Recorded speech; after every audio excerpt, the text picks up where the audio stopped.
So we were tasked with essentially loading the largest launch vehicle ever built by NASA in history safely with liquid oxygen. We started planning this test program about 3 years ago.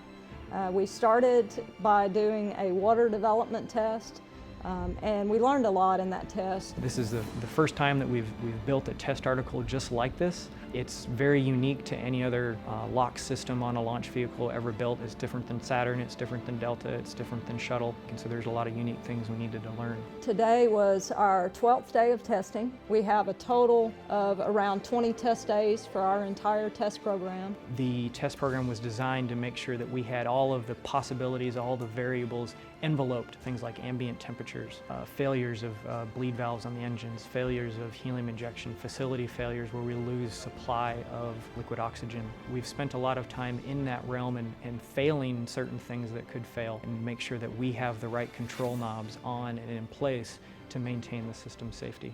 The timeline to fill a vehicle this size is on the order of 3 or 4 hours. Once it's filled, we'll sit for a number of hours for things like waiting for the system to actually stabilize, waiting for astronauts to board, and other subsystems to get ready. Once you get closer to launch time, there's about a 10-minute window where you go into your launch countdown, and that's when you're closing off the subsystems from the facility, isolating them. So this test program really demonstrates every little step along that entire timeline to make sure that we have a good understanding of the system behavior, that everything's safe.